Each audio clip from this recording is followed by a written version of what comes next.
காசாவோட யுத்தம் எப்போதான் நிற்கும்?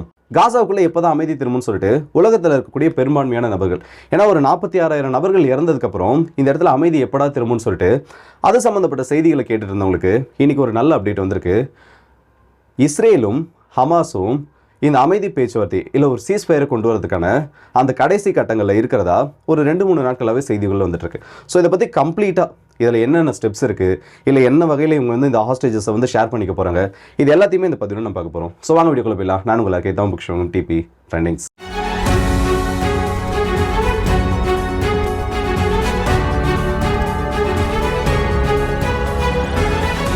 Times of இஸ்ரேலாக இருக்கட்டும், இல்லை பாலஸ்தீனோட அந்த மீடியா ஏஜென்சிஸாக இருக்கட்டும், நேற்று ஒரு லீக்டு டாக்குமெண்ட் இல்லை இந்த 2 தரப்புக்கும் நடுவில் நடக்கக்கூடிய அந்த சில செய்திகளை வெளியிட்டிருந்தாங்க. இதில் இஸ்ரேலுக்கும் ஹமாஸுக்கும் நடுவில் ஏற்படக்கூடிய அந்த அமைதி ஒப்பந்தம், அந்த அமைதி பேச்சுவார்த்தைன்றது என்ன வகையில் நடந்துட்டுருக்கு, இதில் யார் யாரெல்லாம் மீடியேட்டராக இருக்காங்க, யார் யாரெல்லாம் இதில் முக்கியமான பங்குதாரர்களாக மாறி இது என்ன நிலைமையில் இருக்குன்ற அந்த சில செய்திகள் வந்து வந்திருக்கு. ஸோ இந்த லீக்டு டாக்குமெண்ட்ஸ் இல்லை வெளியில் வந்திருக்கக்கூடிய செய்திகளை பொறுத்த வரைக்கும் 3 ஃபேஸஸ் இல்லைனா 3 கட்டங்களாக இந்த சீஸ்ஃபயர்ன்றது காசாவுக்குள்ளே கொண்டு வரப்போகுது. இதில் ஒவ்வொரு நாட்களும் இல்லை ஒவ்வொரு காலகட்டமும் இந்த 3ஆக பிரிக்கிறாங்கல்ல, இது ஒவ்வொன்றும் 42 நாட்கள் கால அளவுடைய ஆல்மோஸ்ட் வந்து ஒரு 6 வாரங்கள் கால இடைவெளியில் ஒவ்வொரு கட்டமாக இந்த அமைதி பேச்சுவார்த்தை திரும்ப இருக்காங்க. முதல் வாரத்தில் முதல் ஃபேஸ்ன்றது தொடங்கினதுக்கு அப்புறமா முதல் ஒரு வாரத்துக்குள்ள, அதாவது 7 நாட்களுக்குள்ள இஸ்ரேலோட ஹாஸ்டேஜஸை ஹமாஸ் 30 நபர்கள் வரைக்கும் ரிலீஸ் பண்ணுன்றது இஸ்ரேலோட கோரிக்கையாக இருக்குது. ஆனால் இதுக்கு ஹமாஸோட பதில் என்னன்னா, முதல் 7 நாட்களுக்குள்ள நாங்கள் அந்த ஹாஸ்டேஜஸை ரிலீஸ் பண்ண போகிறது கிடையாது. இப்போத்தி கணக்குப்படி 90 நபர்கள் வரைக்கும் உயிரோடவோ இல்லை பிணமாகவோ இஸ்ரேலோட ஹாஸ்டேஜஸ் காசாவுக்குள்ள ஹமாஸோட கண்ட்ரோலில் இருக்காங்க.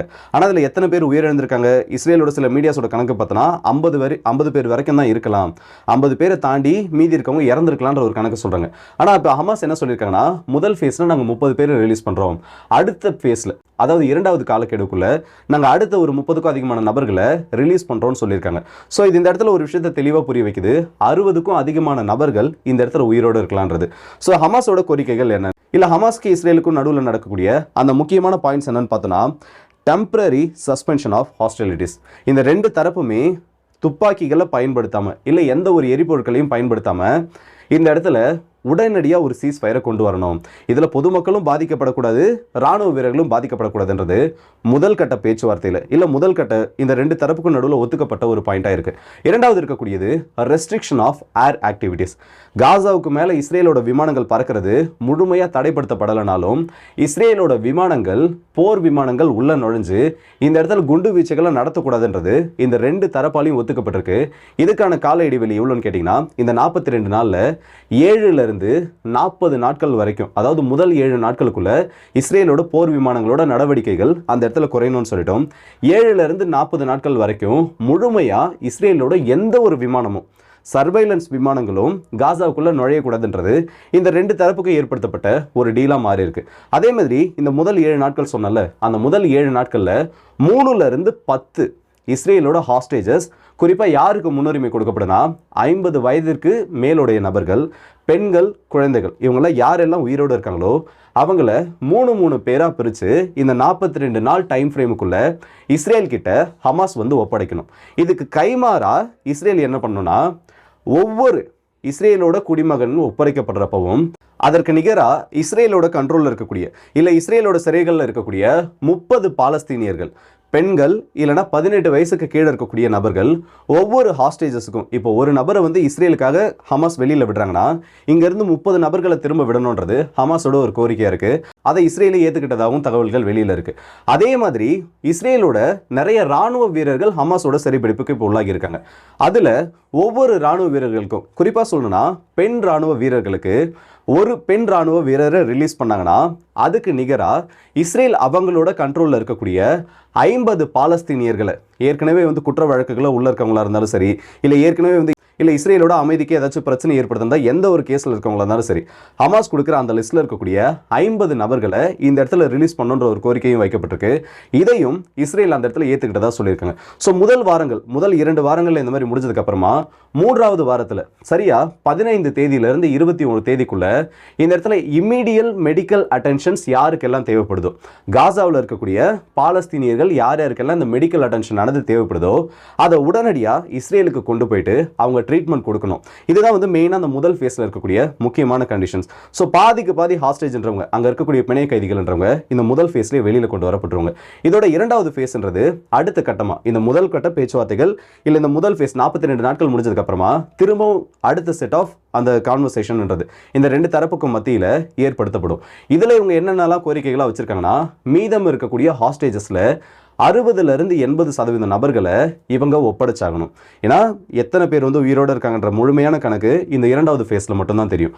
அப்படி இரண்டாவது ஃபேஸில் தெரியறது மட்டும் இல்லாமல் காசாவை ரீபில்ட் பண்ணுறதுக்கான அந்த அத்தாரைசேஷன் இஸ்ரேலுக்கு கொடுக்கப்படணுன்றது இஸ்ரேலோட ஒரு முக்கியமான கோரிக்கையாக இருக்குது. ஏன்னா இவங்க வந்து இந்த இடத்துல நிறைய அண்டர் கிரவுண்ட் கன்ஸ்ட்ரக்ஷன்ஸை ஏற்படுத்திட்டு இருக்காங்க. அதனால காசாவை கட்டுறதுக்கான அந்த உரிமை நாங்கள் வந்து இந்த இடத்துல நிறைய நியூட்ரலைசேஷன்ஸ் ஒர்க் பண்ணியிருக்கோம். ஸோ எங்களோட கண்ட்ரோலில் அது கொடுக்கணும், நாங்கள் திரும்பவும் காசாவை ரெடி பண்ணுறதுக்கு எங்களுக்கான பர்மிஷனை கொடுக்கணுன்றது இஸ்ரேலோட ஒரு கோரிக்கையாக இருக்குது. அதை ஹமாஸ் இந்த இடத்துல அக்செப்ட் பண்ணியிருக்காங்க. அது மட்டும் இல்லாமல் இந்த எகிப்தில் இருக்கக்கூடிய ரஃபா கிராசிங் முக்கியமான பொசிஷன்ஸில் இருந்து முதல் 15 நாட்களுக்கு அப்புறமா, அதாவது 2 வாரம் தாண்டி, செகண்ட் ஃபேஸில் 2 வாரம் தாண்டி இஸ்ரேல் கம்ப்ளீட்டாக வெளியில் போகணும். இந்த செகண்ட் ஃபேஸ் முடிகிறது, அந்த 42வது நாள் முடிகிறப்போ இஸ்ரேலோட ராணுவ வீரர்கள் முக்கியமான சில பொசிஷன்ஸை தவிர, குறிப்பாக சென்ட்ரல் காசா, நார்த்தன் காசா இந்த பகுதிகளை தவிர்த்து வேற எந்த இடங்கள்லையும் அதிகமாக இருக்கக்கூடாதுன்றது காசாவை சேர்ந்த ஹமாஸோட ஒரு கோரிக்கையாக இருக்குது. இதை வந்து இன்னும் இஸ்ரேல் அக்செப்ட் பண்ணலை. ஸோ ஹாஸ்டேஜஸ் டீல் இந்த மாதிரி இவங்களுக்குள்ள நடக்கக்கூடிய அந்த நெகோசியேஷன்ஸ் எல்லாமே இந்த 2 ஃபேஸில் முடிஞ்சிருச்சு. மூணாவது இருக்கக்கூடியதான் ரொம்ப முக்கியமான ஃபேஸ், காசாவோட அந்த கிரிட்டிக்கல் சப்ளைஸை இல்லை கிரிட்டிக்கல் சப்ளை லைன்ஸை திரும்பவும் நார்மலைசேஷன் பண்ணுறது.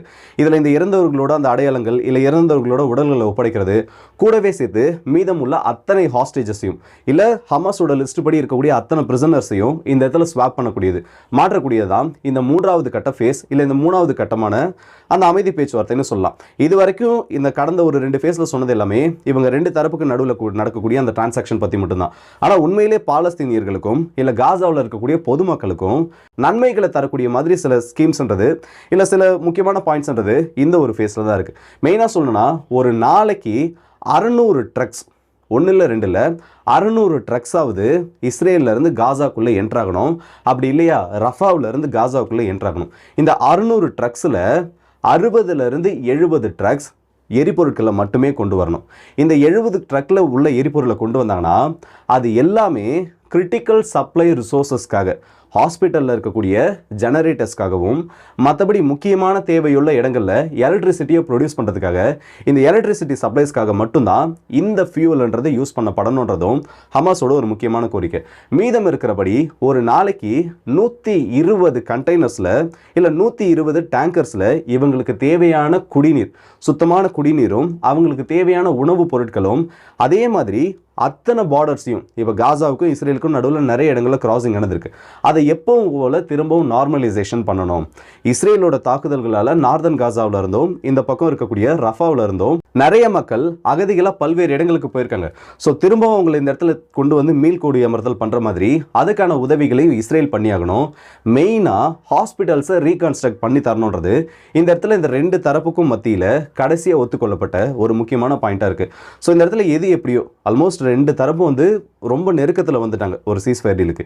இது மட்டும் நல்லபடியாக முடிஞ்சிருச்சுன்னா 46,000 நபர்கள் இறந்ததுக்கு அப்புறமாவது இந்த இடத்துல இது அமைதியை கொஞ்சமாவது கொண்டு வரணும்னு சொல்லலாம். ஆனால் அதே நேரத்தில் இஸ்ரேலோட அரசியல்வாதிகள், இஸ்ரேலில் இருக்கக்கூடிய முக்கியமான கேபினெட் மினிஸ்டர்ஸ் எல்லாம் இதுக்கு ஃபேவராக இருக்காங்களான்னு பார்த்தோன்னா அதுதான் கிடையாது.